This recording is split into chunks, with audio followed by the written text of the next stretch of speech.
ಈ ವಿಶ್ವದಲ್ಲಿ ಪ್ರಜಾಪ್ರಭುತ್ವ ಇದೆ. ಆದರೆ ಕೆಲವು ದೇಶದಲ್ಲಿ ಪ್ರಜಾಪ್ರಭುತ್ವ ಬೇರೆ ರೀತಿ ಇದೆ, ಕೆಲವು ದೇಶದಲ್ಲಿ ಬೇರೆ ಬೇರೆ ತರ ಇರುತ್ತೆ.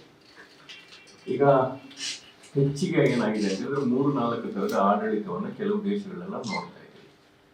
ಒಂದು ಪಾರ್ಲಿಮೆಂಟ್ರಿ, ಇನ್ನೊಂದು ಪ್ರೆಸಿಡೆನ್ಷಿಯಲ್ ಎಲೆಕ್ಷನ್. ಮೇಜರ್ ಆಗಿ ಇದೆರಡನ್ನ ನಾವು ತಗೊಳ್ಳೋದು.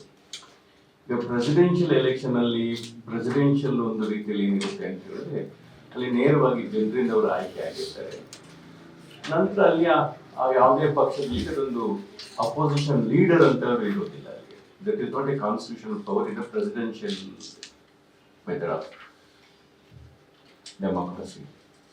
ಆದರೆ ಪಾರ್ಲಿಮೆಂಟರಿ ಸಿಸ್ಟಮ್ ಅಲ್ಲಿ ಲೀಡರ್ ಆಫ್ ಅಪೋಸಿಷನ್ ಅಂತ ಒಂದಿರುತ್ತೆ. Leader of opposition is a constitutional power, the constitutional position ಅಲ್ಲಿ ಪೋಸ್ಟ್. ನಮ್ಮ ದೇಶದಲ್ಲಿ ಕಾನ್ಸ್ಟಿಟ್ಯೂಷನಲ್ ಪೊಸಿಷನ್ ಪವರ್ ಯಾವಾಗ ಅಂತ ಹೇಳಿದ್ರೆ 10% ಆಫ್ ದ ಟೋಟಲ್ ಮೆಂಬರ್ಶಿಪ್ ಅಲ್ಲಿ ಬಂದಾಗ, ನಮ್ಮಲ್ಲಿ 543 MP ಅಂತ ಹೇಳಿದ್ರೆ ಸುಮಾರು 54 ಜನ ಯಾವ ಪಕ್ಷದಿಂದ ಗೆದ್ದಿರ್ತಾರೆ, ಅದಕ್ಕಿಂತ ಹೆಚ್ಚಿನ ಪಕ್ಷದಲ್ಲಿ ಯಾರು ಗೆದ್ದಿರ್ತಾರೆ ಅವರನ್ನು ನಾವು ಲೀಡರ್ ಆಫ್ ಅಪೋಸಿಷನ್ ಅಂತ ಹೇಳಿ ಕಾನ್ಸ್ಟಿಟ್ಯೂಷನಲ್ ಪವರ್ ಅಲ್ಲಿ ಅವರಿಗೆ ಕೊಟ್ಟು ಆಯ್ಕೆ ಮಾಡಿರುವಂಥದ್ದು.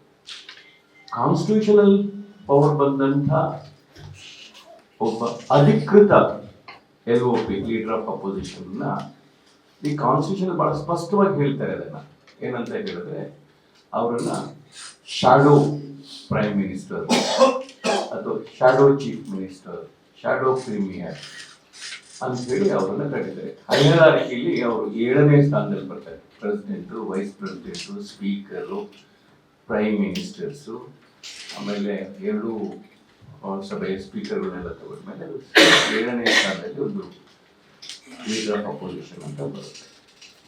ಅವ್ರಿಗೇನಪ್ಪ ಹೆಚ್ಚಿಗೆ ಪವರ್ ಅಂತ ಹೇಳಿದ್ರೆ, ಕೆಲವು ಕಾನ್ಸ್ಟಿಟ್ಯೂಷನಲ್ ಪೊಸಿಷನ್ ಅಲ್ಲಿ ಇರುವಂತವ್ರನ್ನ ಆಯ್ಕೆ ಮಾಡಬೇಕು ಅಂತ ಹೇಳಿದಾಗ, ಈಗ CBI ಇರ್ಬೋದು, ED ಇರ್ಬೋದು, ಎಲೆಕ್ಷನ್ ಕಮಿಷನ್ ಇರ್ಬೋದು, ಅವರ ಆಯ್ಕೆಯಲ್ಲಿ is also one of the part of member. ಈ ರೀತಿ ಒಂದು LOP ಲೀಡರ್ ಆಫ್ ಅಪೋಸಿಷನ್ ಅಂತ ಇರುತ್ತೆ. ಆದ್ರೆ ಕಳೆದ 2 ಚುನಾವಣೆಗಳಲ್ಲಿ, ಕಳೆದ 10 ವರ್ಷಗಳಲ್ಲಿ ಕಾಂಗ್ರೆಸ್ ಪಕ್ಷವಾಗಿ ಅಥವಾ ಯಾರೇ ಆಗಲಿ ಅಧಿಕೃತವಾದಂತಹ ಅಪೋಸಿಷನ್ ಲೀಡರು ನಮ್ಮ ಈ ಸಂಸತ್ತಲ್ಲಿ ಇರಲಿಲ್ಲ ಅಂತ ಹೇಳಿದ್ರೆ, ಪಾರ್ಲಿಮೆಂಟ್ ಅಲ್ಲಿ ನಮಗೆ ಒಂದು ರಾಜ್ಯಸಭೆ ಮತ್ತೆ ಲೋಕಸಭೆಯಲ್ಲಿ ನಮಗೆ ಇರಲಿಲ್ಲ, ರಾಜ್ಯಸಭೆಯಲ್ಲಿ ನಾವು ಇರಲಿಲ್ಲ. ಲೋಕಸಭೆಯಲ್ಲಿ ಇದ್ದಿದ್ದಾಗ ಏನಾಗ್ತಾ ಇತ್ತು ಅಂತ ಹೇಳಿದ್ರೆ, the prime minister, speaker they decide ಯಾರಿಗೆ ಏನು ಟೈಮ್ ಕೊಡಬೇಕು, ಏನು ಕೊಡಬೇಕು, ಅವರದ್ದೇ ಆಟ ಅವರೇ ಮಾಡಿದ್ದೆಲ್ಲ ಇರುತ್ತೆ. ಅದರ ಲೀಡರ್ ಆಫ್ ಅಪೋಸಿಷನ್ ಅಂತ ಬಂದ ಮೇಲೆ ಅಧಿಕೃತವಾಗಿ ಈ ನಮ್ಮ ಸಂಸದಲ್ಲಿ ಏನು ಮಾತಾಡಬೇಕು, ಪಾರ್ಲಿಮೆಂಟ್ ಅಲ್ಲಿ ಮಾತಾಡಬೇಕು ಅನ್ನೋದಕ್ಕೆ ಟೈಮ್ ಫಿಕ್ಸ್ ಎಲ್ಲ ಮಾಡ್ತಾ ಇರ್ತಾರೆ. ಮತ್ತೆ ಲೀಡರ್ ಆಫ್ ಅಪೋಸಿಷನ್ ಯಾವಾಗ ಬೇಕಾದ್ರೂ ಏನ್ ಬೇಕಾದ್ರೂ ಎದ್ದು ನಿಂತ್ಕೊಂಡು ಸಂಬಂಧಪಟ್ಟಂಗೆ ಮಾತಾಡ್ಬೋದು. ಲೀಡರ್ ಆಫ್ ಅಪೋಸಿಷನ್ ಏನಪ್ಪ ಮೇಜರ್ ಅವ್ರದ್ದು ಒಂದು ಜವಾಬ್ದಾರಿ ಅಂತ ಹೇಳಿದ್ರೆ, ಈ ಸರ್ಕಾರದ ಎಚ್ಚರಿಕೆ ಗಂಟೆ, ಸರ್ಕಾರದಲ್ಲಿ ಆಗು ಹೋಗುಗಳನ್ನ ಜನರಿಗೆ ತಿಳಿಸುವಂಥದ್ದು, ಅವ್ರನ್ನ ತಿದ್ದುವಂಥದ್ದು, ಜನರ ಒಂದು ದೊಡ್ಡ ಧ್ವನಿಯಾಗಿ ಅವರು ಸಂಸದಲ್ಲಿ ಕೆಲಸ ಮಾಡುವಂಥದ್ದನ್ನ ನಾವು ಲೀಡರ್ ಆಫ್ ಅಪೋಸಿಷನ್ ಅವರಿಗೆ ಒಂದು ಜವಾಬ್ದಾರಿ ಇರ್ತದೆ. ಅಂತ ಒಬ್ಬ ಜವಾಬ್ದಾರಿಯುತ ಒಬ್ಬ ನಾಯಕನನ್ನ ಈ ದೇಶದ ಪ್ರಧಾನಮಂತ್ರಿಯವರು ಒಬ್ಬ ಬಾಲಕ ಒಂದು ಮಠ ಯಾವ ರೀತಿ ಅವರು ಅವರನ್ನ ತೋರಿಸಿದ್ದಾರೆ ಅಂತ ಹೇಳಿದ್ರೆ, ಒಂದು ಬಹಳ ಕೇವಲವಾಗಿ ಒಂದು ಪ್ರಧಾನಮಂತ್ರಿಯವರು ಮಾತಾಡಿರೋದು ಅವರನ್ನ ಬಾಲಕ ಬುದ್ಧಿ ಅನ್ನೋ ಒಂದು ಮಾತನ್ನ ಬಳಸಿದ್ದಾರೆ. ಬಹುಶಃ ಇಡೀ ವಿಶ್ವದಲ್ಲಿ ಇದ್ರ ಬಗ್ಗೆ ಚರ್ಚೆ ಆಗಿದೆ. ಯಾಕೆಂತ ಹೇಳಿದ್ರೆ, ಒಬ್ಬ ಲೀಡರ್ ಆಫ್ ಅಪೋಸಿಷನ್ ಅನ್ನ ಕಾನ್ಸ್ಟಿಟ್ಯೂಷನಲ್ ಪೊಸಿಷನ್ ಅಲ್ಲಿ ಇರೋವರನ್ನ, ಅದು ಸುಮಾರು 5 ಸಲ ಈ ಲೋಕಸಭೆಗೆ ಆಯ್ಕೆಯಾದಂತ ಒಬ್ಬ ವ್ಯಕ್ತಿ ಅವ್ರನ್ನ ಬಾಲಕ ಬುದ್ಧಿ ಅಂತ ಹೇಳಿ ಇವತ್ತು ಪ್ರಧಾನಮಂತ್ರಿಯವರು ಲೋಕಸಭೆಯಲ್ಲಿ ಅವರು ಆ ಮಾತನ್ನ ಹೇಳಿದ್ದಾರೆ ಅಂತ ಹೇಳಿಸ್ಕೊಳ್ಳೆ, ಅವರ ಯಾರೆಲ್ಲ ಅವರ ಒಂದು DNA ಇದೆ ಅಲ್ಲ, ಅವರ ಪಕ್ಷದವರು ಅವರೆಲ್ಲ ಬಾಯಿಗೆ ಬಂದಾಗ ಮಾತಾಡಲಿಕ್ಕೆ ಶುರು ಮಾಡಿದ್ದಾರೆ. ರಾಹುಲ್ ಗಾಂಧಿ ಅವರು ಮಾಡಿದ ತಪ್ಪೇನು? ಪಾರ್ಲಿಮೆಂಟ್ ಕಾನ್ಸ್ಟಿಟ್ಯೂಷನಲ್ ಪವರ್ ಅಲ್ಲಿ ಇದ್ದಂಥವ್ರು ಜನರಿಗೆ ಈ ದೇಶದಲ್ಲಿ ಆಗು ಹೋಗುಗಳ ಬಗ್ಗೆ ಹೇಳಬೇಕಾಗಿರುವಂಥದ್ದು, ಅದು ರಾಹುಲ್ ಗಾಂಧಿ ಅವರು ಪಾರ್ಲಿಮೆಂಟ್ ಅಲ್ಲಿ ಮಾತಾಡಿರುವಂಥದ್ದು. 543 ಸಂಸದರ ಮುಂದೆ ಪ್ರಧಾನಮಂತ್ರಿ ಅವರು ಇರಬೇಕಾದ್ರೆ ಅವರು ಎಳೆ ಆಗಿ ಹೇಳಿದ್ರು. ಈ ಪಾರ್ಲಿಮೆಂಟು ಯಾವ ರೀತಿ ಈ ಕಳೆದ 10 ವರ್ಷಗಳಲ್ಲಿ ಯಾವ ರೀತಿ ಇತ್ತು, ಈ ಚುನಾವಣೆಗಳು ಯಾವ ರೀತಿ ನಡೀತು, ಚುನಾವಣೆಯಲ್ಲಿ ಎರಡೂ ಚುನಾವಣೆಯಲ್ಲಿ ಕಾಂಗ್ರೆಸ್ ಮತ್ತು ಈ ಸಲ ನಾವು 99 ಸ್ಥಾನವನ್ನು ಯಾವ ರೀತಿ ಗಳಿಸಿದೀವಿ ಅಂತ ಬಹಳ ಎಳೆಯಾಗಿ ಅವ್ರು ಹೇಳ್ತಾ ಬರಬೇಕಾದ್ರೆ ಒಂದು ಮಾತಂತ ಹೇಳಿದ್ರು. RSS ಮತ್ತು ಬಿಜೆಪಿಯ ಮನಸ್ಥಿತಿಯಲ್ಲಿರುವಂತವರು ಹಿಂದೂಗಳು, ಅವರು ಹಿಂದೂಗಳಲ್ಲ ಅಂತ ಹೇಳಿ ಬಹಳ ಸ್ಪಷ್ಟವಾಗಿ ಹೇಳ್ತಾ ಇದ್ದೀನಿ. RSS ಮತ್ತು ಬಿಜೆಪಿಯಲ್ಲಿರುವ ಮನಸ್ಥಿತಿ ಉಳ್ಳವರು ಆ ಮನಸ್ಥಿತಿ ಉಳ್ಳವರು ಅವರು ಹಿಂದೂಗಳಲ್ಲ. ಯಾಕೆ ಅಂತ ಹೇಳಿದ್ರೆ ಹಿಂದೂಗಳು ಎಲ್ಲರನ್ನು ಪ್ರೀತಿ ಮಾಡುವಂಥವರು, ಎಲ್ಲರನ್ನು ಅಪ್ಪಿಕೊಳ್ಳುವಂಥವರು. ಹಿಂದೂಗಳಿಗೆ ಜಾತಿ ಮತ ಧರ್ಮ ಯಾವುದೂ ಇರೋದಿಲ್ಲ. ಅವರು ಸತ್ಯವನ್ನು ನುಡಿತಾರೆ, ಅವರು ಬಡವರ ಪರವಾಗಿ ಇರ್ತಾರೆ, ಅವರು ಸಂಕಷ್ಟದಲ್ಲಿದ್ದವರ ಜೊತೆ ಇರ್ತಾರೆ, ಅವರು ಹಿಂದೂಗಳು. ಆದ್ರೆ ಬಿಜೆಪಿಯಲ್ಲಿರುವ ಹಿಂದೂಗಳು ಯಾರು? ಜಾತಿಗಳ ಮಧ್ಯೆ, ಧರ್ಮಗಳ ಮಧ್ಯೆ ಹೊಡಿರಿ ಕಡಿರಿ ಬಡಿರಿ ಅವರೆಲ್ಲ ಇರುವಂತ ಪಕ್ಷದಲ್ಲಿ ಇರುವಂತವ್ರು ಅವರು ಹಿಂದೂಗಳಲ್ಲ ಅಂತ ಹೇಳಿದ್ರು. ಅದ್ರಲ್ಲಿ ತಪ್ಪೇನಿದೆ? ನಾವೆಲ್ಲ ಹಿಂದೂಗಳಲ್ವಾ? ನಮಗೆ ಅನ್ಯ ಜಾತಿಯವರು ಅನ್ಯ ಧರ್ಮದವರು ನಮ್ಮ ಜೊತೆ ಇಲ್ವಾ? ನಾವು ಅವ್ರ ಮನೆಗೆ ಹೋಗಲ್ಲ, ಅವ್ರು ನಮ್ಮ ಮನೆಗೆ ಬರೋದಿಲ್ವ, ನಾವು ಒಟ್ಟಿಗೆ ಇರೋದಿಲ್ವ ನಾವುಗಳು? ಆದ್ರೆ ಇವ್ರದ್ದು ಮನಸ್ಥಿತಿ ಯಾವುದು? ಇವರು ಚುನಾವಣಾ ಪ್ರಚಾರದಲ್ಲಿ ಒಂದು ಚುನಾವಣೆಯನ್ನು ಗೆಲ್ಲಬೇಕು ಅನ್ನೋ ಒಂದೇ ಒಂದು ದೃಷ್ಟಿಯಲ್ಲಿ ಯಾವ ರೀತಿ ಮಾತಾಡಿದ್ರು ಇವರು? ಒಂದು ಧರ್ಮವನ್ನ ಗುರಿಯಾಗಿಟ್ಟಿಸಿಕೊಂಡು ಏನೆಲ್ಲ ಮಾತಾಡಿದ್ರು ಇವರು? ಮತ್ತೆ ಈ ಪಕ್ಷದಲ್ಲಿರೋರನ್ನ ಯಾವ ರೀತಿ ನಾವು ಹಿಂದೂಗಳು ಅಂತ ಹೇಳ್ಬಹುದು? ಅಲ್ಲದೆ ಯಾವ ಮಟ್ಟಕ್ಕೆ ಹೋದ್ರು ಅಂತ ಹೇಳಿದ್ರೆ, ಇವರು ಮೋದಿ ಅವರನ್ನ ಅವರೊಬ್ಬ ಬಿಜೆಪಿಯ ಒಬ್ಬ ಹೇಳ್ತಾನೆ ದೇವರಿಗೆ ಹೋಲಿಸ್ತಾ ಇದ್ದಾನೆ. ಪುರಿ ಜಗನ್ನಾಥನಿಗೆ ಹೋಲಿಸುವಂತ ಮನಸ್ಥಿತಿಯನ್ನು ಬಂದಿದೆ ಅವರಿಗೆ. ಒಂದು ದೇವರನ್ನ ಜಗನ್ನಾಥನೇ ಮೋದಿ ಅವರಿಗೆ ಭಕ್ತನಾಗ್ತಾನೆ ಅನ್ನೋ ಮನಸ್ಥಿತಿ ಉಳ್ಳವರನ್ನ ನೀವು ಯಾವ ರೀತಿ ಹಿಂದೂಗಳು ಅಂತ ನಾವು ಕರಿಬಹುದು ಅವರನ್ನ? ಯಾಕೆಂತಂದ್ರೆ ದೇವರನ್ನೇ ಇವರು ಮನುಷ್ಯರಿಗೆ ಹೋಲಿಕೆ ಮಾಡುವಂತ ಮನಸ್ಥಿತಿ ಉಳ್ಳುವಂತವರು ಇವರು. ಇದು ನಿಜವಾಗಿ ನಡೆದಿರುವಂತ ಸ್ಥಿತಿಗಳು ಒಂದೊಂದೇ ಹೇಳಿರುವಂತದ್ದು. ಅವ್ರು ಏನ್ ಹೇಳಿದ್ದಾರೆ? ಹಿಂದೂಗಳಿಗೆ ಯಾವುದೇ ರೀತಿಯ ಭಯ ಇರುವುದಿಲ್ಲ, ಫ್ರೀಡಮ್ ಆ ರೀತಿ ಇರುತ್ತೆ ಅಂತ ಹೇಳಿ ಶಿವನ ಬಗ್ಗೆ ಚಿತ್ರವನ್ನು ಕೊಟ್ಟು ಅವರು ಒಂದು ವ್ಯಾಖ್ಯಾನ ಮಾಡ್ಕೊಂಡು ಬಂದಿದ್ದಾರೆ. ಅದಕ್ಕೆ ಪ್ರಧಾನಮಂತ್ರಿಯವರು ಬಾಲಕ ಬುದ್ಧಿ ಅಂತ ಹೇಳಿದ ಮೇಲೆ ಎಲ್ಲಾ ಈ ಕೆಲವು ಬಾಲಗಳನ್ನ ಬಿಚ್ಚಲಿಕ್ಕೆ ಶುರು ಮಾಡಿದ್ದಾರೆ. ಯಾವ ಸ್ಥಿತಿ ಅಂತ ಹೇಳಿದ್ರೆ, ಇತ್ತೀಚೆಗೆ ಯಾರು ಹೊಡಿರಿ ಬಡಿರಿ ಅಂತ ಹೇಳ್ತಾ ಇದ್ರು, ಪೊಲೀಸ್ ಅವರಿಗೆ ಏನು ಕೊರಳುಪಟ್ಟಿ ನೀಡಿ ಅಂತ ಹೇಳ್ತಾ ಇದ್ರು, ಅಂಥದಕ್ಕೆ ಇನ್ನೊಬ್ಬ ಶಾಸಕ ಮಂಗಳೂರಿನವರು, ಯಾಕಂತಂದ್ರೆ ದಕ್ಷಿಣ ಕನ್ನಡದ ಕರಾವಳಿ ಶಾಸಕರು ಅಂತ ಹೇಳಿದ್ರೆ ಅವ್ರಿಗೆ ತನ್ನದೇ ಆದಂತ ಒಂದು ಸ್ಥಾನಮಾನಗಳು ಈ ರಾಜ್ಯದಲ್ಲಿದೆ. ನಾವು ಯಾರೇ ಶಾಸಕರು ಪಕ್ಷ ಭೇದವನ್ನ ಮರೆತು ಧರ್ಮ ಭೇದಗಳನ್ನು ಮರೆತು ಯಾವುದೇ ಒಬ್ಬ ಶಾಸಕ ಯಾವುದೇ ನಮ್ಮ ಕರಾವಳಿ ಮಠದ ಶಾಸಕ ಹೋದಾಗ ಪ್ರಥಮವಾಗಿ ಅವ್ರಿಗೆ ಹೇಳ್ತಾ ಇರೋದು ಅಂತ ಹೇಳಿದ್ರೆ, ನಮ್ಮ ಕರಾವಳಿಯ ಶಾಸಕರು ಒಂದು ಶಿಸ್ತುಬದ್ಧಿನ ಶಾಸಕರು, ಉತ್ತಮ ನಡತೆ ಉಳ್ಳವಂತವರು, ಸಂಸ್ಕೃತರು, ಸುಸಂಸ್ಕೃತರು ಅಂದ್ರೆ ನಮ್ಗೆ ಹೋದ್ ಕೂಡ ಹೇಳ್ತೇನೆ, ಏನಪ್ಪ ನೀವು ಮೀನಿದ್ದವರು ಬಹಳ ಬುದ್ಧಿವಂತರು, ನೀವು ಬಹಳ ಸ್ಪಷ್ಟವಾಗಿರ್ತೀರಿ. ಇದೆಲ್ಲ ನಮಗೆ ಇರುವಂತಹ ಬಿರುದುಗಳನ್ನ ಈ ಬಾಕಿ ಶಾಸಕರನ್ನ ಹೋಲಿಕೆ ಮಾಡಿದಂತ ಸಂದರ್ಭದಲ್ಲಿ ನಮ್ಮ ಕರಾವಳಿಯ ಶಾಸಕರಿಗೆ ಒಂದದೇ ಒಂದು ಸ್ಥಾನಮಾನವನ್ನ ಬಾಕಿ ಶಾಸಕರು ನಮಗೆ ಕೊಡ್ತಾ ಇರ್ತಾರೆ. ಆದ್ರೆ ಇತ್ತೀಚಿನ ಘಟನೆಗಳನ್ನು ಕೊಡಿದಾಗ ನಾವು ಕರಾವಳಿಯ ಶಾಸಕರು ಹೌದು ಅನ್ನಿಸ್ಕೊಳ್ಳಿಕ್ಕೆ ನಮಗೆ ಒಂದು ತರದ ಎಲ್ಲೋ ಮುಜುಗರ ಉಂಟಾಗ್ತದೆ ಅಂತ ಹೇಳಿದ್ರು ತಪ್ಪಲ್ಲ. ಪೊಲೀಸ್ ಅಧಿಕಾರಿಗಳಿಗೆ ನೀವು ಕೊಳ್ಪಟ್ಟಿ ನಿಮ್ಮ ಕೊರಳಿಗೆ ಕೈ ಹಾಕ್ತೀವಿ ಅನ್ನೋ ಒಬ್ಬ ಶಾಸಕ, ಅದು ಇನ್ನೊಬ್ಬ ಶಾಸಕ ಇನ್ನೂ ಎಲ್ಲಿ ತನಕ ಹೋಗಿದ್ದಾರೆ ಅಂತ ಹೇಳಿದ್ರೆ, ನಾವು ಡಾಕ್ಟರ್ ಭರತ್ ಶೆಟ್ಟಿ ಅವರು ಒಬ್ಬ ಡಾಕ್ಟರ್ ಆದಂಥವರು, ಅವರು ನನಗೆ ಗೊತ್ತಿದ್ದ ಮಟ್ಟಿಗೆ ಅವರು ಲೆಕ್ಚರರ್ ಆಗಿ ಪ್ರೊಫೆಸರ್ ಆಗಿ ಅವರು ಕೆಲಸ ಮಾಡ್ತಾರೆ. ಆದ್ರೆ ಅವರು ಮಾತಾಡಿದ ಮಾತುಗಳನ್ನು ಕೇಳಬೇಕಾದ್ರೆ ಇದು ಭರತ್ ಶೆಟ್ಟಿ ಅವರ ಒರಿಜಿನಲ್ ಅಥವಾ ಅವ್ರಿಗೇನಾದ್ರು ಈ ಬಾಲಕ ಬುದ್ಧಿ ಅಂತ ಹೇಳಿದಾರಲ್ಲ ಮೋದಿ ಅವರು, ಅವ್ರದ್ದು DNA ಏನಾದ್ರು ಅವ್ರಿಗೇನಾದ್ರು ಕೆಳಗಡೆ ಬಂದಿನಿ ಅಂತ ಇವತ್ತು ನೋಡುವಂತ ಪರಿಸ್ಥಿತಿ ಬಂದಿದೆ. ಅಲ್ಲದೆ ಒಬ್ಬ ಸಂಸತ್ ಸದಸ್ಯ, ಅದು ಗಾಂಧಿ ಫ್ಯಾಮಿಲಿ, ಇವತ್ತು ಮೋತಿಲಾಲ್ ನೆಹರೂರಿಂದ ಹಿಡಿದು ಜವಾಹರ್ಲಾಲ್ ನೆಹರೂರಿಂದ ಹಿಡಿದು ಆ ಇಡೀ ಸುಮಾರು ಒಂದು 5 ತಲೆಮಾರಿನಲ್ಲಿ ಬಂದಂಥ ಒಬ್ಬ ವ್ಯಕ್ತಿ. ಅವರ ಬಗ್ಗೆ ತಾವು ಮಾತಾಡಬೇಕಾದ್ರ ಯಾವ ಭಾಷೆಯನ್ನು ತಾವು ಬಳಸ್ತಾ ಇದ್ದೀರಾ? ನಿಜವಾಗಿ ನೀವು ಭಾಷೆಯನ್ನು ಬಳಸುವಂತ ಸಂದರ್ಭದಲ್ಲಿ ನಿಮ್ಮ ಸ್ಥಿತಿಗತಿ ಏನಾಗಿತ್ತು ಅನ್ನೋದ್ರ ಬಗ್ಗೆ ನೀವು ಸ್ವಲ್ಪ ಯೋಚನೆ ಮಾಡ್ಬೇಕಲ್ವ? ಏಕವಚನದಲ್ಲಿ ಮಾತಾಡ್ತೀರಾ. ನೀವು ಹೇಳಿದ್ದೀರಾ ರಾಹುಲ್ ಗಾಂಧಿ ಅವರ ಏಕವಚನ. ನಾನು ಸುಮಾರು ಎಲ್ಲ ಜಾಗದಲ್ಲಿ ನೋಡಿದಾಗ ರಾಹುಲ್ ಗಾಂಧಿ ಅವರು ಯಾರ ಬಗ್ಗೆ ಏಕವಚನದಲ್ಲಿ ಮಾತಾಡಿ ನಾವು ನೋಡಿಲ್ಲ. ಅಥವಾ ಹಲವಾರು ನಾನು ನೋಡಿದೆ ಎಲ್ಲಾದ್ರೂ ಮಾತಾಡಿದ್ದಾರೆ ಯಾಕೆಂತ ಅವ್ರು ಹೇಳಿದ್ದಾರೆ ಅಂತ ಹೇಳ್ಬಿಟ್ಟು. ಎಲ್ಲೂ ರಾಹುಲ್ ಗಾಂಧಿ ಅವರು, ಯಾಕೆಂದ್ರೆ ನಾನು ಸುಮಾರು ಒಂದು 20-25 ವರ್ಷಗಳಿಂದ ರಾಹುಲ್ ಗಾಂಧಿ ಅವ್ರನ್ನ ಬಹಳ ಹತ್ತಿರದಿಂದ ನಾನು ಬರಲೆ. ಅವ್ರು ಯಾರನ್ನೂ ಏಕವಚನದಲ್ಲಿ ಮಾತಾಡಿದ್ದನ್ನು ನಾವು ಇವತ್ತಿನವರೆಗೂ ನೋಡಿಲ್ಲ. ಆದ್ರೆ ನೀವು ಅವ್ರ ಬಗ್ಗೆ ಮಾತಾಡಿದ್ದೀರಲ್ಲ, ನೀವು ಯಾವ ಮಟ್ಟದಲ್ಲಿ ಇದ್ದೀರಾ ನೀವು? ಹಾಗಾದ್ರೆ ನಿಮ್ಮ ಮನಸ್ಥಿತಿ ಯಾವ ರೀತಿ ಇರ್ಬೋದು? ನೀವು ಎಲ್ಲಿ ತನಕ ಹೇಳ್ತಾ ಇದ್ದೀರಾ ಅಂತ ಹೇಳಿದ್ರೆ, ಏನು ಪಾರ್ಲಿಮೆಂಟ್ಗೆ ನುಗ್ಗಲಿಕ್ಕೆ ನೀವು ಸಂಸತ್ ಸದಸ್ಯರಾದ್ರೆ ಹೋಗ್ಬೋದಪ್ಪ.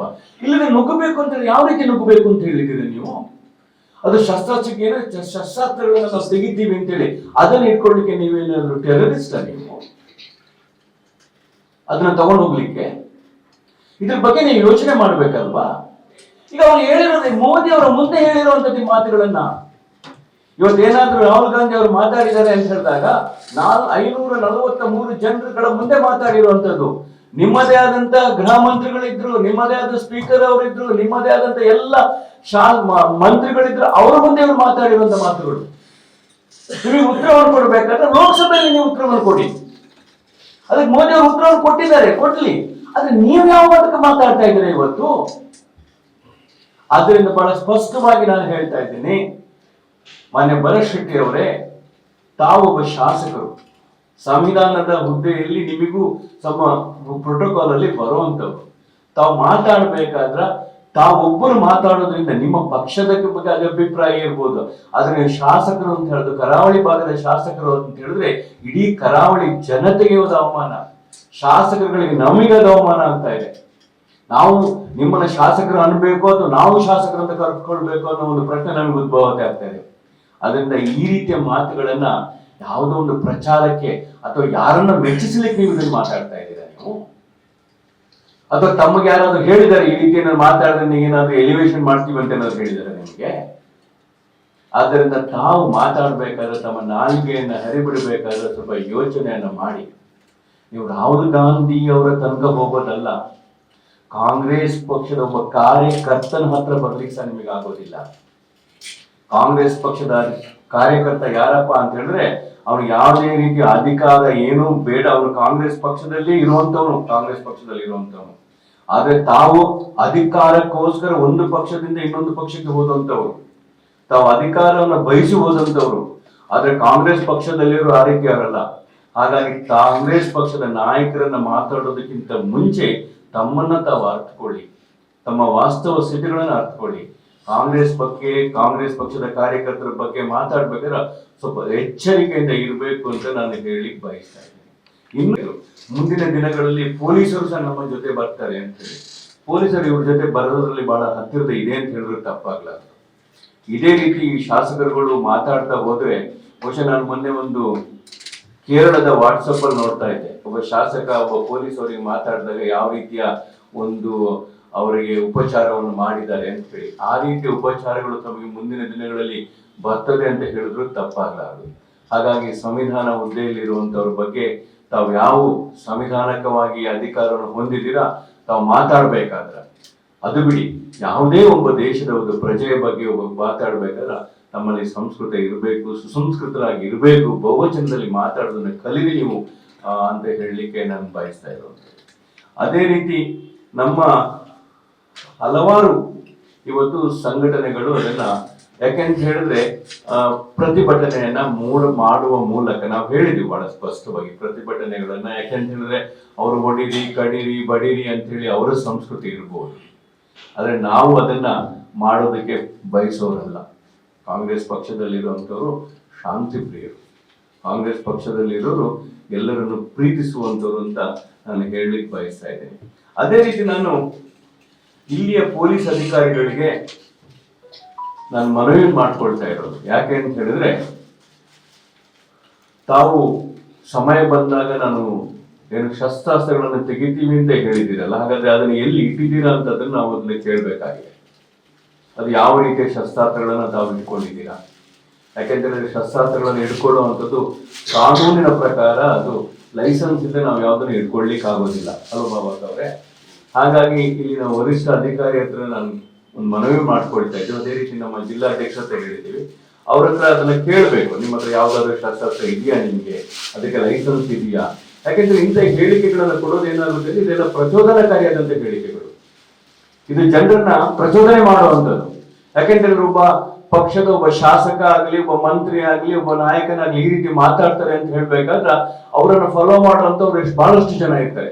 ಹಾಗಾಗಿ ಇದು ಎಲ್ಲೋ ನಾಳೆ ನಮ್ಮ ಈಗಾಗಲೇ ದಕ್ಷಿಣ ಕನ್ನಡ ಅಂತ ಹೇಳಿದಾಗ, ಮಂಗಳೂರು ಅಂತ ಹೇಳಿದಾಗ ಬರ್ಲಿಕ್ಕೆ ಅದರಲ್ಲೂ ವಿದ್ಯಾರ್ಥಿಗಳು ಒಂದು 2-3 ಸಲ ಯೋಚನೆ ಮಾಡುವಂತ ಸ್ಥಿತಿಗೆ ನೀವು ನನ್ನ ತಂದಿಟ್ಟಿದ್ದೀರ. ಮತ್ತೆ ಈ ರೀತಿಯ ಹೇಳಿಕೆಗಳನ್ನ ಕೊಡೋದ್ರಿಂದ ಮತ್ತೆ ನೀವು ಮಂಗಳೂರನ್ನ ಅಧೋಪತನಕ್ಕೆ ತಗೊಂಡು ಹೋಗೋದು ಬೇಡ. ಯಾಕೆಂತ ಹೇಳಿದ್ರೆ ಈಗ ಕಾಂಗ್ರೆಸ್ ಬಂದ ಮೇಲೆ ಶಾಂತಿ ನೆಲೆಸಿದೆ, ಅದನ್ನ ನಿಮಗೆ ಸಹಿಸ್ಲಿಕ್ಕೆ ಆಗ್ತಾ ಇಲ್ಲ. ಏನಾದರೂ ಪ್ರಚೋದನಕಾರಿಗಳ ಹೇಳಿಕೆಯನ್ನು ಕೊಡಬೇಕು, ಗಲಭೆಗಳನ್ನ ಸೃಷ್ಟಿ ಮಾಡಬೇಕು ಅನ್ನೋದು ನಿಮ್ಮ ಮನೋಭಾವನೆ ಇತ್ತು ಅಂತ ಹೇಳಿದ್ರೆ ಈಗಾಗಲೇ ಪೊಲೀಸರು ಇದ್ರ ಬಗ್ಗೆ ನಿರ್ದಾಕ್ಷಿಣ್ಯಕವಾಗಿ, ಯಾಕೆಂದ್ರೆ ಅವ್ರು ಹೇಳಿದ ಮಾತುಗಳು ಇವತ್ತೆಲ್ಲ ಪತ್ರಿಕೆಗಳಲ್ಲಿದೆ, ಅವ್ರು ಹೇಳಿದ ಎಲ್ಲ ವಿಡಿಯೋಗಳಲ್ಲಿದೆ, ಅದನ್ನ ಆಧಾರವಾಗಿ ಇಟ್ಕೊಂಡು ಅದನ್ನ ಈ ವಿಚಾರಣೆ ಮಾಡಬೇಕು ಅಂತ ಹೇಳಿ ಅಲ್ಲಿನೆಲ್ಲ ಪೊಲೀಸ್ ವರಿಷ್ಠಾಧಿಕಾರಿಗಳನ್ನ ಇದ್ರ ಬಗ್ಗೆ ನಾವು ಮನವಿ ಮಾಡ್ತಾ ಇದ್ವಿ. ಅದೇ ರೀತಿ ನಾನು ಜಿಲ್ಲಾ ಅಧ್ಯಕ್ಷರನ್ನು ಮತ್ತು ನಮ್ಮ ನಾಯಕರನ್ನು ಹೇಳ್ತಾ ಇದ್ದೀನಿ, ನಾವು ಇದರ ಬಗ್ಗೆ ಗೃಹ ಮಂತ್ರಿಗಳನ್ನು ಸಹ ಭೇಟಿ ಮಾಡಿ ಈ ರೀತಿಯ ಹೇಳಿಕೆಗಳನ್ನ ನೀಡಿರೋದ್ರಿಂದ ಅವರನ್ನ ವಿಚಾರಣೆಗೆ ಒಳಪಡಿಸಬೇಕು, ಅವರಿಗೆ ವಿಚಾರಣೆ ಒಳಗೊಳಿಸಬೇಕು ಅಂತ ಹೇಳಿ ಮತ್ತೊಮ್ಮೆ ನಾವು ನಮ್ಮ ಗೃಹ ಮಂತ್ರಿಗಳ ಹತ್ರ ಮಾಡ್ಬೇಕು ಅಂತ ಹೇಳಿ ಅವರಿಗೆ ಮನವಿಯನ್ನು ಸಹ ಮಾಡ್ತಾ ಇದ್ವಿ ನಾವು. ಮತ್ತೆ ನಿನ್ನೆ ನಡೆದ ಘಟನೆಯಲ್ಲಿ ನಮ್ಮ ಪೊಲೀಸ್ ಇಲಾಖೆಯವರು ಕೇವಲ 5 ಗಂಟೆಗಳಲ್ಲಿ ಅವರನ್ನ ಹಿಡಿದು ದರೋಡೆಗಳು ಏನು ಇತ್ತೀಚಿನ ದಿನಗಳಲ್ಲಿ ಆಸುಪಾಸಿನ ನಮ್ಮ ದಕ್ಷಿಣ ಕನ್ನಡ ಮಂಗಳೂರು ನಗರದ ಆಸುಪಾಸಿನಲ್ಲಿ ದರೋಡೆಗಳು ನಡೀತಾ ಇತ್ತು. ಅಂತ ದರೋಡೆಕೋರರ ಒಂದು ತಂಡವನ್ನ ಇವತ್ತು ಬೆಳಗ್ಗೆ ನಿನ್ನೆ ಬಂಧಿಸಿದ್ದಾರೆ ಮತ್ತು ಇವತ್ತು ಬೆಳಗ್ಗೆ ಒಂದು ಶೂಟ್ಔಟ್ ಸಹ ಹಾಗೆ ಮಾಡಿಬಿಟ್ಟಿದ್ದಾರೆ. ಹಾಗಾಗಿ ಇಲ್ಲಿನ ಪೊಲೀಸ್ ಇಲಾಖೆಯನ್ನು ಸಹ ನಾನು ಅಭಿನಂದನೆಗಳನ್ನ ನಾನು ಸಲ್ಲಿಸ್ತಾ ಇದ್ದೀನಿ. ಯಾಕೆಂತ ಹೇಳಿದ್ರೆ ಏನಾದ್ರೂ ಕೆಲಸಗಳಾದಾಗ ನಾವು ಅವ್ರ ಬಗ್ಗೆ ಹೇಳ್ತೀವಿ, ಅವ್ರು ಒಳ್ಳೆ ಕೆಲಸಗಳನ್ನು ಮಾಡಿದಾಗ ಅವರಿಗೆ ಅಭಿನಂದನೆ ಸಲ್ಲಿಸೋದು ಸಹ ನಮ್ಮ ಕರ್ತವ್ಯ ಆಗಿರ್ತದೆ. ಹಾಗಾಗಿ ಅದಕ್ಕೆ ಸಹಕರಿಸಿದಂತೆ ಎಲ್ಲ ನಮ್ಮ ಜಿಲ್ಲಾ ಪೊಲೀಸ್ ಅಧಿಕಾರಿಗಳಿರ್ಬೋದು, ಪೊಲೀಸ್ ಅವರು ಇರ್ಬೋದು, ಅವರಿಗೆಲ್ಲರಿಗೂ ನಮ್ಮ ಕಾಂಗ್ರೆಸ್ ಪಕ್ಷದಿಂದ ನಮ್ಮ ಅಭಿನಂದನೆಗಳನ್ನ ಸಲ್ಲಿಸಲಿಕ್ಕೆ ನಾನು ಬಯಸ್ತಾ ಇರುವಂಥದ್ದು. ಅದಲ್ಲದೆ ರಾಹುಲ್ ಗಾಂಧಿ ಅವರು ಒಂದು ವಿಷಯ ನಾನು ಹೇಳಿಕ್ಕೆ ಮರ್ತು ಹೋಗಿತ್ತು. ರಾಹುಲ್ ಗಾಂಧಿ ಅವರು ಹೇಳ್ತಾ ಮತ್ತೆ ನಮ್ಮ ಎಲ್ಲ ನಾಯಕರು ಹೇಳ್ತಾ ಇದ್ರು, ನೀವು ಯಾವ ರೀತಿ ಅಧಿಕಾರವನ್ನ ದುರುಪಯೋಗವನ್ನು ಮಾಡಿಕೊಂಡು ಈ ಸಲ ನೀವು ಅಧಿಕಾರಕ್ಕೆ ಬಂದ್ರಿ ಅಂತ ಹೇಳಿದ್ರೆ ಅದರಲ್ಲಿ ಇಡಿ ಹೇಳಿದ್ದಾರೆ, CBI ಹೇಳಿದ್ದಾರೆ, ಎಲೆಕ್ಷನ್ ಕಮಿಷನ್ ಇದನ್ನ ಬಗ್ಗೆ ಎಲ್ಲ ಹೇಳಿದ್ದಾರೆ. ಇವತ್ತು ಏನಾಗಿದೆ ಅಂತ ಹೇಳಿದ್ರೆ ಅವರಿಗೆ ಎಲ್ಲೋ ನಾವು 400 ಸೀಟ್ ಬರ್ತಾ ಇದ್ದೀವಿ ಅಂತೇಳಿ ಅವರು ಒಂದು ಇಡೀ ಟಾಮ್ ಹೊಡೆದಿದ್ರು. ಆ 400 ಸೀಟ್ ಬಿಟ್ಟು ಕಳೆದ ಸಲ 303 ಅವರಿಗೆ ಬರ್ಲಿಕ್ಕೆ ಆಗ್ಲಿಲ್ಲ. ಅದ್ಬಳಿಗೆ ಈ ಸಲ 240 ಬಂದು ಇವತ್ತು ಅವರ ಅಧಿಕಾರವನ್ನ ನಾವು ಲೋಕಸಭೆಯ ಅಲ್ಲಿ ನಮ್ಮ ಅಧ್ಯಕ್ಷ ಭಾಷಣವನ್ನು ಮಾಡ್ಬೇಕಾದ್ರೆ ಅವ್ರ ಹತ್ರ ಸ್ಥಿರ ಸರ್ಕಾರದ ಬಗ್ಗೆ ಮಾತಾಡಿದ್ದಾರೆ. ಇವತ್ತು ಅವರ ಸರ್ಕಾರ ಅವರ ಸ್ವಂತ ಕಾಲ ಮೇಲೆ ನಿಂತಿಲ್ಲ. ಅವ್ರಿಗೆ 2 ಕಾಲುಗಳು ಯಾವ್ದಪ್ಪ ಅಂತ ಹೇಳಿದ್ರೆ, ಒಂದು ಚಂದ್ರಬಾಬು ನಾಯ್ಡು ಅವರು, ಮತ್ತೊಂದು ನಿತೀಶ್ ಕುಮಾರ್ ಅವರು. ಅವರ 2 ಕಾಲುಗಳ ಮೇಲೆ ಇವರ ಸರ್ಕಾರ ನಿಂತಿರುವಂಥದ್ದು. ಅದು ಯಾವಾಗ ಯಾವ ಕ್ಷಣದಲ್ಲಿ ಯಾವ ಕಾಲು ಮುರಿತದೆ ಅಂತ ನಮಗೆ ಗೊತ್ತಿಲ್ಲ. ಆದ್ರೆ ನಾವು ಮುರಿಬೇಕು ಅಂತ ಸಹ ನೆನೆಸ್ಕೊಳ್ಳೋದಿಲ್ಲ. ಯಾಕಂದ್ರೆ ಈ ರೀತಿಯ ವರ್ತನೆಗಳನ್ನ ಅವ್ರು ನೋಡಿದಾಗ ಮೋಸ್ಟ್ಲಿ ಅವರ ಕಾಲುಗಳು ಆದಷ್ಟು ಬೇಗ ಮುರಿಯುತ್ತದೆ ಅನ್ನೋದ್ರಲ್ಲಿ ನಾವು ನಿರೀಕ್ಷೆ ಮಾಡೋದ್ರಲ್ಲಿ ಏನು ತಪ್ಪು ಇಲ್ಲ ಅಂತ ನಮಗೆ ಅನಿಸ್ತಾ ಇದೆ. ಹಾಗಾಗಿ ಇಲ್ಲಿಯ ಶಾಸಕರುಗಳಿಗೆ ಯಾಕೆಂತ ಹೇಳಿದ್ರೆ ಒಬ್ಬ ಪ್ರಧಾನಮಂತ್ರಿ ಆ ಮಾತಿಗೆ ಬಂದಿದ್ದಾರೆ ಅಂತ ಹೇಳಿದಾಗ ಅವ್ರು ಯಾವ ಮಟ್ಟದಲ್ಲಿ ಇವತ್ತು ರಾಜಕೀಯದಲ್ಲಿ ಒಂದು ನಾಯಕರುಗಳನ್ನ ನೋಡ್ತಾ ಇದ್ದಾರೆ ಅನ್ನೋದ್ರ ಬಗ್ಗೆ ಯೋಚನೆ ಮಾಡ್ಬೇಕಾಗಿದೆ. ಹಿಂದೆ ರಾಜ್ಯದಲ್ಲಿ ಅಥವಾ ರಾಷ್ಟ್ರದಲ್ಲಿ ಒಂದು ಒಳ್ಳೆಯ ವಿರೋಧ ಪಕ್ಷ ಇರಬೇಕು, ಒಳ್ಳೆಯ ವಿರೋಧ ಪಕ್ಷದ ನಾಯಕರುಗಳು ಪಾರ್ಲಿಮೆಂಟೇರಿಯನ್ಗಳು ಬರ್ಬೇಕಂತ ಬಯಕೆ ಮಾಡ್ತಾ ಇದ್ರು. ಆದ್ರೆ ಬಿಜೆಪಿ ಅವರಿಗೆ ಏನಂತ ಹೇಳಿದ್ರೆ ವಿರೋಧ ಪಕ್ಷವೇ ಬೇಡ ಅಂತಂದ್ರೆ ಡಿಕ್ಟೇಟರ್ಶಿಪ್ ತರ ಬೇಕಾಗಿತ್ತು, ಅವರಿಗೆ ಮನೋಸ್ಥಿತಿ ಇತ್ತು. ಈಗ ಯಾವಾಗ LOP ಲೀಡರ್ ಆಫ್ ಅಪೋಸಿಷನ್ ಬಂದಿದ್ದಾರೆ ಅಂತ ಹೇಳ್ಬೇಕಾದ್ರೆ, ಯಾಕೆಂದ್ರೆ ಅವರ ಪ್ರತಿ ಒಂದು ಅಪಾಯಿಂಟ್ಮೆಂಟ್ಸ್ ಗಳಲ್ಲಿ ರಾಹುಲ್ ಗಾಂಧಿ ಅವರು ಅಂದ್ರೆ LOP ಅವರು ಭಾಗವಹಿಸಬೇಕಾಗುತ್ತೆ. ನಮ್ಗೆಲ್ಲೋ ಒಂದು ಅಡೆತಡೆ ಬರುತ್ತಾ ಇದೆ ಅನ್ನೋ ಒಂದು ಮನೋಭಾವನೆ ಬಂದ ಮೇಲೆ ಇವತ್ತು ಸಂಪೂರ್ಣವಾಗಿ ಒಂದು ಸ್ಥಿತಿ ಮಿತಿಗಳನ್ನ ಅವರು ಕಳ್ಕೊಂಡಿದ್ದಾರೆ. ಅವರು ಕಳ್ಕೊಂಡ ಮೇಲೆ ಅವರ ನಾಯಕರು ಕಳ್ಕೊಂಡಿದ್ದಾರೆ ಅಂತ ಹೇಳಿ ನಮ್ಮ ಈ ರಾಜ್ಯ ಮಟ್ಟದಲ್ಲಿ ಇರುವಂತರು ಜಿಲ್ಲಾ ಮಟ್ಟದ ನಾಯಕರುಗಳು ಇದ್ರ ಬಗ್ಗೆ ಬಾಯಿಗೆ ಬಂದಂಗೆ ಮಾತಾಡೋದನ್ನ ಕಲ್ತಿದ್ದಾರೆ. ಅವರು ಮತ್ತೆ ನಾವು ನಾವೆಲ್ಲರೂ ಏನಪ್ಪಾ ಅಂತ ಹೇಳಿ ನಾವು ಎಕ್ಸ್ಪೆಕ್ಟ್ ಮಾಡ್ತಾ ಇದ್ವಿ, ಮೋದಿ ಅವರು ನಿರುದ್ಯೋಗದ ಬಗ್ಗೆ ಮಾತಾಡ್ಬೋದು, ಉದ್ಯೋಗದ ಬಗ್ಗೆ ಮಾತಾಡ್ಬೋದು, ಅಥವಾ ಏನೆಲ್ಲ ಕಳೆದ 10 ವರ್ಷಗಳಲ್ಲಿ ನಾವೆಲ್ಲ ಭ್ರಷ್ಟಾಚಾರ ಮಾಡಿದ್ರೆ ಅದ್ರ ಬಗ್ಗೆ ಇವ್ರು ಮಾತಾಡ್ಬೋದು. ಆದ್ರೆ ತಾವು ಮೋದಿ ಅವರ ಭಾಷಣ ನೋಡ್ಬೇಕಾದ್ರೆ ಯಾವ್ದು ಬಗ್ಗೆನೂ ಅವ್ರು ಮಾತಾಡಿಲ್ಲ. ಅವ್ರು ಹೆಚ್ಚು ಸಲ ಏನಂತ ಹೇಳಿದ್ರೆ ಬರೇ ಕಾಂಗ್ರೆಸ್ ಪಕ್ಷ ಅಂತ ಹೇಳಿ ನಿದ್ದೇರಿಸೋರಿಗೆ ಕಾಂಗ್ರೆಸ್ ಪಕ್ಷದ ಬಗ್ಗೆ ಬರ್ತಾ ಇರೋ ರೀತಿಯಲ್ಲಿ ಅವರು ಭಾಷಣವನ್ನು ಮಾಡಿದ್ದಾರೆ ಹೊರತು ಒಬ್ಬ ಪ್ರಧಾನಮಂತ್ರಿಯಾಗಿ ಈ ದೇಶಕ್ಕೆ ಸಂದೇಶವನ್ನು ಕೊಡುವ ರೀತಿಯಲ್ಲಿ ಅವರ ಭಾಷಣಗಳಿರಲಿಲ್ಲ. ಅವರ ಭಾಷಣ ಏನಿತ್ತು ಅಂತ ಹೇಳಿದ್ರೆ ಸಂಸತ್ತಲ್ಲಿ ಚುನಾವಣೆಯ ಭಾಷಣವಾಗಿತ್ತು. ಈ ಸಂಸತ್ತಲ್ಲಿ ಚುನಾವಣೆಯ ಭಾಷಣವಾಗಿತ್ತೆ ಹೊರತು ಯಾವುದೇ ಒಂದು ಡೆವಲಪ್ಮೆಂಟ್ ಬಗ್ಗೆ ಬರಲಿಲ್ಲ. ಆಮೇಲೆ ವೇಣುಗೋಪಾಲ್ ಅವರು ಮಾತಾಡ್ಬೇಕಾದ್ರೆ ಹಲವಾರು ವಿಷಯಗಳಂತಂದ್ರು. ಇವತ್ತು ಡೆವಲಪ್ಮೆಂಟ್ ಬಗ್ಗೆ ಹಿಂದಿವರು ಅಧಿಕಾರಕ್ಕೆ ಬರ್ಬೇಕಂದ್ರೆ ಕರಪ್ಷನ್ ಬಗ್ಗೆ ಮಾತಾಡ್ತಾ ಇದ್ರು. ಆದ್ರೆ ಇವತ್ತು ಕರಪ್ಷನ್ ಅವರ 10 ವರ್ಷದಲ್ಲಿ ಯಾವ ರೀತಿ ಇದೆ ಅಂತ ಹೇಳಿದ್ರೆ ಅವ್ರು ಮಾಡಿದಂತ ಏರ್ಪೋರ್ಟ್ಗಳಿರ್ಬೋದು, ಅವ್ರು ಮಾಡಿದಂತ ರಸ್ತೆಗಳಿರ್ಬೋದು, ಅವ್ರು ಮಾಡಿದಂತ ಸುರಂಗ ಮಾರ್ಗಗಳಿರ್ಬೋದು, ಅವ್ರು ಮಾಡಿದಂತ ಬ್ರಿಡ್ಜ್ಗಳಿರ್ಬೋದು, ಇದೆಲ್ಲದ ಅವ್ರಿಗೆ ಉದಾಹರಣೆ ಇದೆ. ಇದ್ರ ಬಗ್ಗೆ ಅವ್ರು ಏನು ಚಕಾರವನ್ನು ಎತ್ತಿಲ್ಲ. ಅವರು ಇದ್ರ ಬಗ್ಗೆ ಅವರೆಲ್ಲ ಅದನ್ನ ಮಾತಾಡೋದು ಬಿಟ್ಟು ಕೇವಲ ರಾಹುಲ್ ಗಾಂಧಿ ಅವರ ಬಗ್ಗೆ ಅವರು ಮಾತಾಡಿದ್ದಾರೆ ಅಂತ ಹೇಳಿದ್ರೆ ಇವತ್ತು ಕಾಂಗ್ರೆಸ್ ಪಕ್ಷದ ಬಗ್ಗೆ ಅವರಿಗೆ ಎಷ್ಟು ಹೆದರಿಕೆ ಇದೆ ಅನ್ನೋದನ್ನ ಬಹಳ ಸ್ಪಷ್ಟವಾಗಿ ತಿಳಿಸ್ತಾ ಇದೆ. ಹಾಗಾಗಿ ಮತ್ತೊಮ್ಮೆ ನಾನು ಈ ಕರಾವಳಿ ಶಾಸಕರಲ್ಲಿ ಒಂದು ಮನವಿ ಮಾಡ್ಕೊಳ್ಳೋದಿಷ್ಟೇ, ನೀವು ರಾಜಕೀಯವನ್ನ ಮಾಡಿ ಆದ್ರೆ ವ್ಯಕ್ತಿಗತವಾಗಿ ಮಾತಾಡ್ಬೇಕಾದ್ರೆ ಸ್ವಲ್ಪ ಯೋಚನೆಯನ್ನು ಮಾತಾಡಿ. ಯಾಕಂದ್ರೆ ಕರಾವಳಿ ಶಾಸಕರಿಗೆ ತನ್ನದೇ ಆದಂತ ಒಂದು ಸ್ಥಾನಮಾನಗಳಿದೆ. ಆ ಸ್ಥಾನಮಾನಗಳನ್ನು ಉಳಿಸ್ಕೊಳ್ಳಿ, ಕರಾವಳಿ ಹೆಸರುಗಳು ಇರ್ಲಿ ಅಂತ ಹೇಳಿಕೊಂಡು ನಾನು ನಮಗೆ ನಮ್ಮ ಅಧ್ಯಕ್ಷರಲ್ಲಿ ಮಾತಾಡಬೇಕಂತ ಕೇಳ್ತೇನೆ. ನಮ್ಮ ಕ್ಷೇತ್ರದಲ್ಲಿ ಆಡಿದಂತಹ ಮಾತು ಬಹುಶಃ ನಾನು ಅವರಿಗೆ ಗೌರವಾನ್ವಿತರು ಅಂತ ಯಾಕೆ ಹೇಳ್ತೇನೆ ಅಂತ ಹೇಳಿದ್ರೆ 2 ರೀತಿಯಲ್ಲಿ ಅವರು ಗೌರವಾನ್ವಿತರು.